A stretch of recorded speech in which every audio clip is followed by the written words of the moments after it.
Travis Hunter, welcome to Duval County. The Jaguars make a big trade in the NFL draft. Here's the postcast. We're going to talk about it.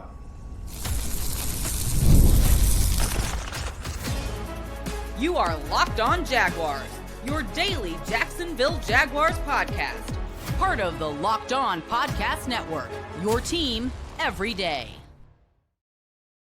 Man, it is your team every day. We thank you for making us your first listen here on Locked On Jaguars. It is draft day 2025, and we didn't have to wait very long at all for the Jaguars to make a big statement and a big impact. I'm Tony Wiggins, the host of the Locked On Jaguars podcast. You can find wherever you get your podcast, man. Make sure you tap in, whether you watch or listen. We will be there. All right. Here's what we're going to do today on our show. We're going to run it down. It's a postcast. We have two halves today. What we're going to do is talk about at the end. We're going to land it. We're going to give you the verdict of what happened tonight. We're going to discuss the price before that. Right. And then before the break, we'll talk about the impact of Travis Hunter. And now at the very top, we'll talk about Travis Hunter, the Jaguar. So the Jacksonville Jaguars give up. I can go to bed because I was wondering if they were going to have another first round pick, if they were going to trade back into the first round. That ain't going to happen, right? The Jaguars make this trade today with Cleveland. There started to be a whole lot of noise being made a little bit earlier. There started to be a whole lot of noise, man, about Travis Hunter. So it happened, and I can't believe it.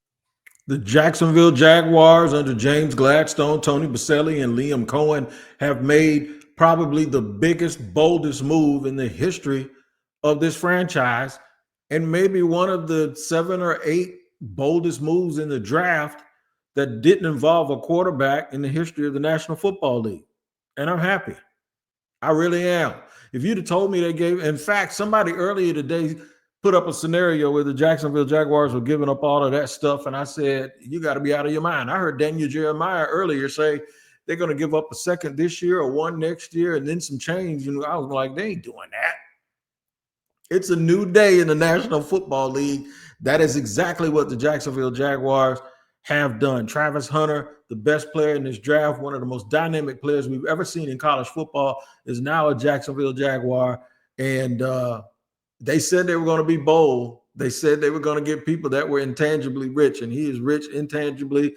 He is rich in every single way, on the field, off the field. And remember that thing I told you? Remember I started saying they love those football playing Jessies? How about a dude that wants to play both ways and doesn't want to come off the field? And all he does is want to be at the facility. All he does is want to score touchdowns on people and embarrass people on the football field. All the while being sort of a conservative dude who just likes to play video games and dance and make videos and hang out with his better half, man. Y'all can't ask for more. You ain't gonna see Travis Hunter all in those clubs and all of that stuff. But it's almost like this thing I said with Floyd Mayweather back in the day. He tricks you and fools you a little bit, and then you get in the ring, and what it is he is all business. He is all fundamentals. He is all preparation. He is all of that stuff and a bag of chips. So with Travis, he has all of these bells and whistles on the field, but then off the field, he's nothing like that. He's boring. He's like Mr. Rogers. Man, Jacksonville, you guys have won big tonight here in Jacksonville. We got, you talk about eyes now being on the city. It started with Trevor Lawrence a couple of years ago. Now Brian Thomas Jr.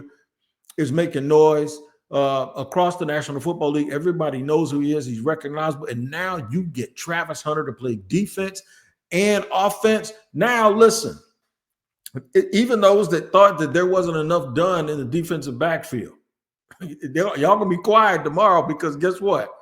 This actually, when you look at Eric Murray and you look at Lewis, Jordan Lewis, this actually makes you understand pairing them with Jarian and Campbell, and now you adding Travis Hunter. Think about your nickel package. It is going to be ridiculous with athleticism. And they might not be done by them trading them picks. I wouldn't be surprised if somebody very familiar ends up back here roaming around in that secondary at safety, because they gave up a lot of stuff now. Unless they really do believe in guys in the 4th round, it's going to be quiet here in Jacksonville. I know they got that 1/3 round pick left, but it's going to be quiet for a second. So this is the impact of getting a player like this. He loves the game and he's talented. He's got mental toughness. He's got physical toughness. He's got all of that stuff. Everything you want, man. He's one of the biggest competitors I have ever seen in my life. And this is how the tide causes everything to rise, man, with this talent. I did not think Cleveland was going to do it. I honestly did not. I thought they were really, really, and I believe they still are infatuated with Jacksonville. I just think they got blown away by the extra first round pick. Now, that we're going to talk about that. I want to park at that price here in just a second because the price is very, very important. I'm going to tell you why I believe the Jacksonville Jaguars believe that price ain't no big deal. We'll talk about it here in just a second on a postcast edition of Locked On Jaguars.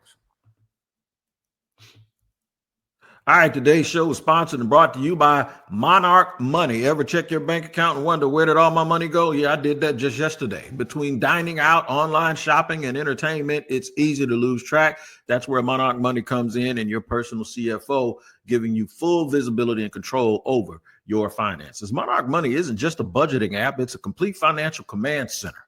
You can track all your accounts, investments, and spending in one place. So you stop just managing your money and start building wealth. Instead of juggling multiple apps with all-in-one convenience, you can use Monarch Money to check your finances, track spending, and even plan long-term goals. Take control of your finances with Monarch Money. Use the code LOCKEDONNFL at monarchmoney.com for 50% off your first year. That's monarchmoney.com, code LOCKEDONNFL for half off your first year. And today's show is brought to you by Game Time. Man, I'm going to flat out let you know there's nothing like the atmosphere of an NBA playoff game. Every bucket, every defensive stop, every moment feels huge.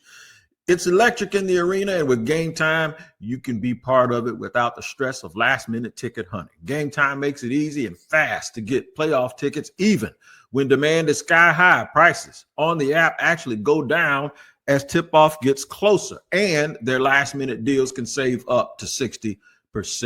The all-in pricing means no surprise fees at checkout. What you see is what you pay. So take the guesswork out of buying tickets with Game Time. Download the Game Time app, create an account, and use the code LOCKEDONNFL for $20 off your first purchase. Terms apply. Again, create an account and redeem code. I'll spell it for you. LOCKEDONNFL for $20 off. Download Game Time today. Last minute tickets, lowest price guaranteed.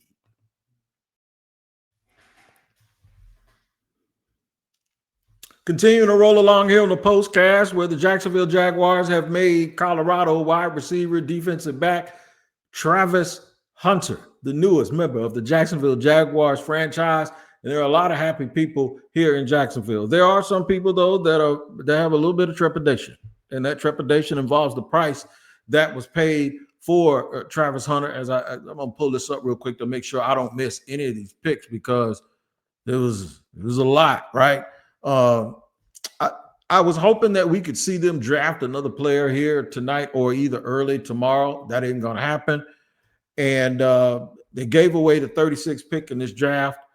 It was just something that had to happen. Cleveland wasn't going to budge. I think Cleveland really did a good job of selling how much they like Travis Hunter, hoping that there was somebody that says, you know what, we just got to have him. And the team that said we just got to have him, you know who that was? It was your Jacksonville Jaguars. So Cleveland traded the second overall pick in this year's draft and the 104th pick, which is a fourth round pick. So that gives the Jaguars 3 fourth round picks. No, the Jaguars actually gave one back. So it's the 36th pick in the second round, the 126th pick in the fourth round, and they also received a 2026 first round pick. So the Jags did a pick swap in the fourth round and gave up. So now the Jaguars have, I think, 2 very high fourth round picks.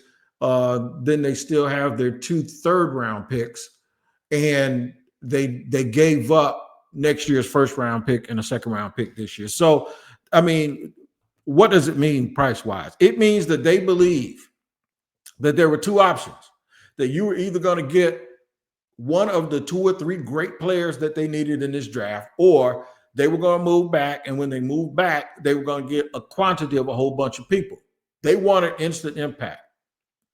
They wanted to do, you can't get picking this, if you don't believe you're going to be picking this high, you'll never get a player like this.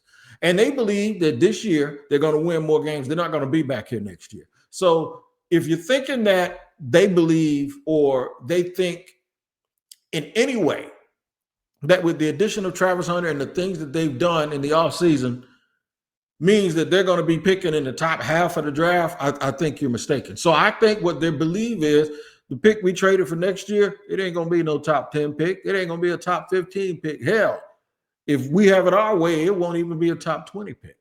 I think that's what they're thinking. And if that's right, then I totally get it and understand it for you going up and getting this guy.